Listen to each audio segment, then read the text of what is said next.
John Walker, aka US Agent, is making his MCU debut in The Falcon and the Winter Soldier. Now, we know he'll be played by the ever so handsome Wyatt Russel, and while we've only seen glimpses of him in trailers, fans cannot wait to see what goes down with this new addition to the team. His comic book origins are pretty wild as well, so this new Disney Plus original is sure to be a hit, just like WandaVision was.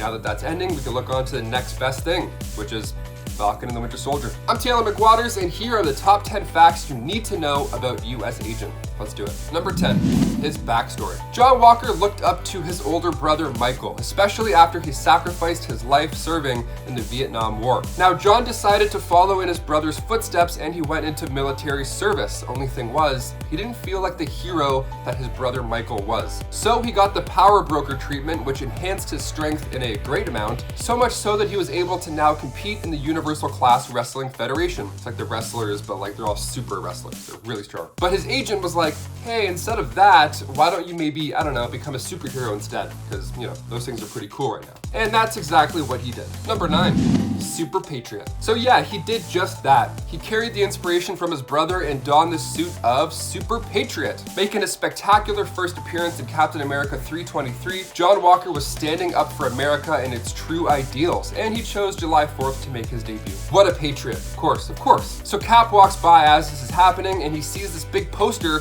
with his face on it, the face of Captain America with a red X through it, like he's on X Factor or something. And on the other side of the stage was the Super Patriot with a yes on his. It's a bit odd. So the camera crew leans in, some bad guys just happen to rush the stage, and then Super Patriot takes them down, all stylish too, you know? Then the cops run in, and then Super Patriot thinks, right on cue, gents. So something's fishy here, so Cap's onto him. So he starts to publicly shame these Captain America supporters, these maniac supporters as he calls them, the guys that rush the stage. They appear later on in the comic, but Cap takes care of them in his other suit. This happens again 4 issues later. Who are these guys? What's going on? So John and his 3 bold urban commandos staged another attack. Captain America arrives and puts a stop to it, proudly flashing his Avengers ID in the process.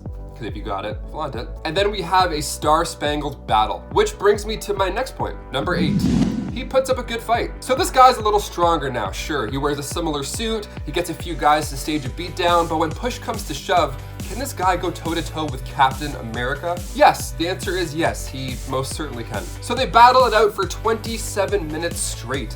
The Patriot never quite being able to land a blow on Cap, and Cap never quite being able to smash the Patriot hard enough to keep him down. They're both standing there out of breath, just not really sure what to do with each other at this point. But Super Patriot has some tricks up his sleeve. He hears Springsteen playing at the concert and decides to wrap it up, using some throwing stars this time around. And then John, of course, calling Steve a loser as he runs away, literally adding insult to injury. Number 7, more than just a show. So he loves attention, he can take on Captain America, he loves Springsteen, but just how far will John Walker go while he's running around dressed as a superhero? Well, in Captain America 332, Warhead drops in via parachute. He arrives with a message, and the message is, make war some more.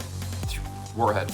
Like he signed it at the bottom, Warhead, as if they wouldn't know that's him parasailing from the sky. Now, his name's Warhead. He drops down and lands in Washington, where he threatens to detonate a nuclear weapon. So he sets up this table on top of the monument, which, I mean, great call. That would be rather uncomfortable otherwise. So Super Patriot shows up, breaks a police sign to show how strong and cool he is, and then he runs up the stairs super quick, ties a rope around his waist, and jumps out of the window. Climbs up the side, up to Warhead and his well-balanced table, and then he starts using throwing stars at him this time around, connecting one of them to his face. And then when he was close enough, he turned the tables, quite literally, he turned the table into a diving board and off he went. So John Walker is not afraid to push the envelope while he's being a flashy fraud, which makes my next point even more terrifying. Number 6, he once became Captain America. So when Steve Rogers abandoned his identity due to Red Skull's manipulation of the Commission on Superhero Activities, in that same issue, somebody had to suit up. The government needed a new figure.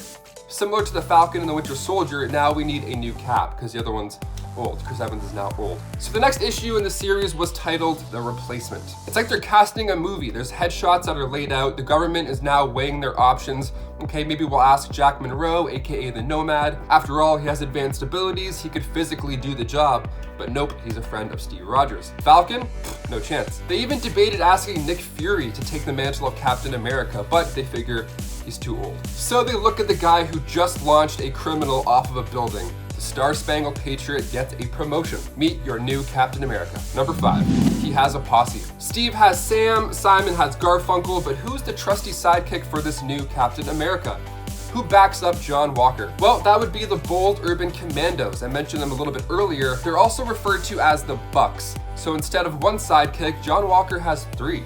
At least for a bit. They like to pop out and razzle him. One even pretends to be Captain America moments after Walker was offered the promotion.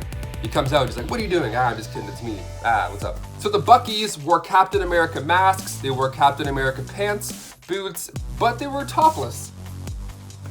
Yeah, they were topless. I guess they were really into wrestling. They took a page out of that book and were like, you know what?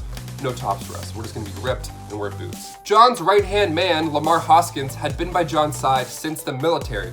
So he was asked to be the new primary Bucky, which we see on the front cover of issue 334. Only now he goes by Battlestar, which sounds a bit cooler than Bucky. Number 4, his friends betrayed him. So those sidekicks that I was telling you about, the other 2 besides Bucky, were now the left and right winger. They're like this new duo, this new evil duo. They look similar and they travel together. Of course, it's a whole thing. They revealed Captain John Walker's identity to the public in issue 341. In Battlestar, they almost reveal his identity, but a swift kick to the jaw from Walker interrupted that one. So left winger and right winger used John's old Super Patriot tech against him, like the torch, the little torch sword.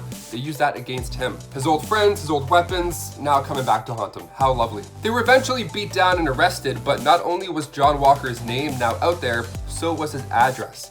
So when the entire world knows your identity, you either make a deal with the devil, like Spider-Man did, or you just make a new super identity, like number 3, tragic attack. What's a superhero without a tragic backstory involving parents? It would be nothing. That's like every superhero. Uncles, aunts, parents, it's like you can't have any role models if you want to be a superhero. Gotta be an orphan or have one aunt. Now, because his name was out in the public and he is Captain America, people wanted to get at him. They had some unfinished business. Specifically the Watchdogs, who I'm not even gonna get into because they're just absolutely horrible. So they took out John Walker's parents and he responded. Well, he did what you would expect John Walker to do at this point, so he took them out as well. Yeah, John even went so far after this where he actually wiped out left and right winger, so using that same torch yet again, John used it on them to ignite explosives that they were strapped to. Real Looney Tunes way to go out. Or Rachel Dawes. I like how he doesn't look back at the explosion either, right? Of course not. Of course not. Number 2, US agent. Eventually, John Walker's death was faked by a member of the commission and he came back with yet another upgrade. This time he came back as US agent. He had to battle an ironmonger as a test, and then he took it down in a rather stylish way, and it ended up being Machine Smith after all. Shocker, it was a villain. John Walker, in the flesh, he is back and ready for action. After rescuing him from the power broker, he reunited with his old pal, Bucky / now Battlestar. And finally, number 1, West Coast Avengers. After all of this, what if I told you that once he was part of the West Coast Avengers? Yeah, this is where I think the MCU's version of John Walker will pick up. So in the comics, when Hawkeye moved to the West Coast and set up an Avengers team there, the government wanted to put a government official to kind of make sure things are running smoothly, to keep an eye on everything. At this time, the Vision was a bit of a problem as well, so it kind of made sense. So they sent in US agent John Walker. So the cover of the same West Coast Avengers comic has White Vision right on the front. So perhaps with WandaVision now ending, with White Vision being a thing that's out there, and the Falcon and the Winter Soldier starting, we could be getting close to seeing this West Coast Avengers team in the MCU. What do you guys think? Well guys, there you have it. Are you excited to see Wyatt Russell play this troubled powerhouse in the MCU?